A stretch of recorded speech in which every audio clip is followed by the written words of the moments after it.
1, 2, 3, let's go. Wednesday afternoon. Oh.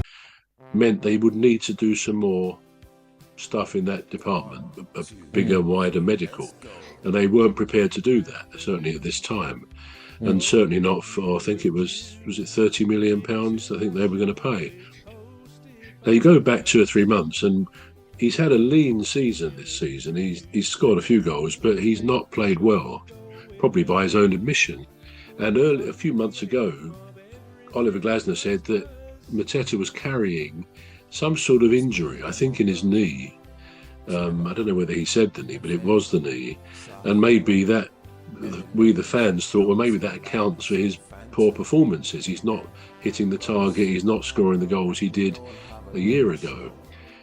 So it was all a bit strange. So in a way, when I heard that he was going to AC Milan, I was slightly surprised, because I thought, well, he's not had the best season, but then they probably realised a year or so ago he did pretty well up until the cup final and so on. So he will be a striker for somebody, but it's clear they've picked something up to do with this injury. So it was all called off.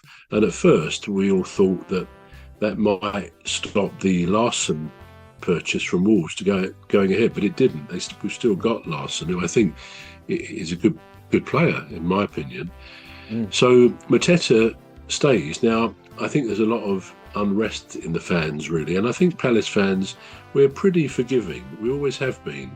We're not raucously booing people, and we never have been like that, and that's good. We don't want to be doing that.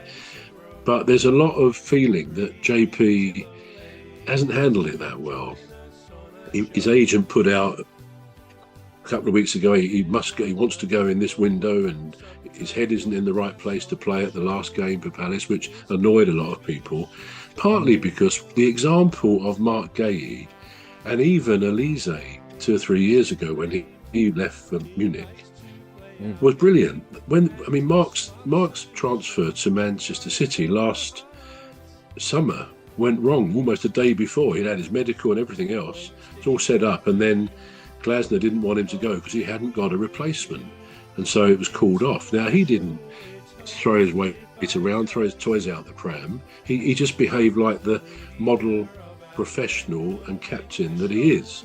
Mark Guéhi is to me the epitome of the ideal footballer. He's an excellent footballer, and he's an excellent man in a lot of things he does, charity-wise and so on. But he's an excellent footballer. He has time for everybody around the club, and even the opposing fans who want his autograph or selfie and stuff. So good luck. So JP had a good example there, how to conduct yourself if things go a bit wrong. But JP kind of, as I say, appeared to throw his toys out the pram and so on, which is a pity because he was so popular, and he may still be. But obviously now Palace have got to decide: do they get him to get this operation if he needs a surgical operation, so that he can at least be sold when I think his contract ends in 18 months. But if he wants to go, let him go in the closed season, in the window. But he's got to be fit, because otherwise no club might come for him. Conversely, it may be that AC Milan or Juventus or someone else might say, well, look, we'll offer you a cut price 15 million, and maybe Palace would accept that, because you say, well, it's better than not getting anything for a player who's got an injury. And we know he's desperate to play in the World Cup for France. But and maybe this is where it all sort of started. He scored a couple of goals when he was in the first couple of games for France in recent times, and maybe I don't know, I won't say it went to his head a bit, but he perhaps felt he had more power as a footballer to dictate what he wants and where he wants to go. So it's going to be interesting.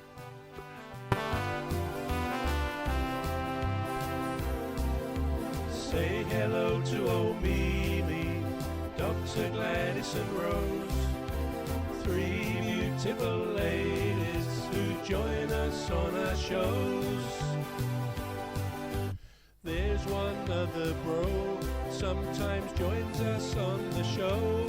I think if he's going to play at some stage, but then having bought these new players, I think I don't think JP will get preference over them in the.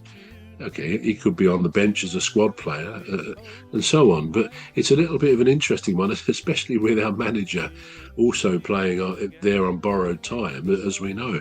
Anyway, Dwight McNeil, £20 million bid, which seemed a bit strange having got these other players. But I then saw Monday afternoon, before the window closed, Everton had accepted that bid. And so I thought, well, it's good, the more players. I was disappointed, I must say, that we haven't bought a centre-back to replace Mark Gay. That seemed to me an obvious need. We've got 3 centre-backs, but one has just come back from injury, and he's going to take a while to get up to speed, and then we see how good he is. His name is Riyad.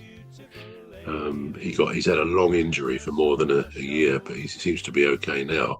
But he's just started back. So anyway, they bought some players. But in the meantime, I think Palace must have decided late on Monday they weren't going to progress the Dwight McNeil transfer. I don't know why. Perhaps because Mateta didn't go, they didn't get that 30 million coming in. Maybe they just figured that, well, we've got 3 players, 1 on loan, 2 purchases. We don't really need or what we can't afford maybe to buy Dwight McNeil as well, which is unfortunate, having made a bid for him, because obviously it would have, once you put something in a footballer's mind, like all of us in life, you think, oh, this is going to be good. It means moving house, moving the family and so on. And then only to find it all falls flat. And Megan Sharpley, his girlfriend, his partner, she put quite a long thing, you've probably seen it, and she does highlight, she said, just because footballers in the Premier League earn good money doesn't mean their mental health can be just ignored. She said, we were really set up to move our family. Dwight was excited. She said, but the worst part was we were just waiting on Monday, waiting for the phone to ring to confirm it's all gone through, because we knew Everton had accepted the offer from Palace. And it seemed to them, and it seems to me, that Palace just had a change of heart. And I don't know, did they let Everton know? Or apparently there's a list, club, if it's a bit over the time, I think the window closed about 7, was it? 7:30 Monday evening. If it's after that, you can, just before then, put a list of players you're in the process of doing the paperwork.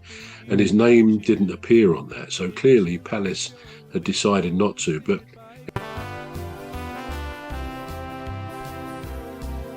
say hello to old Mimi, Dr. Gladys and Rose, 3 beautiful ladies who join us on our shows.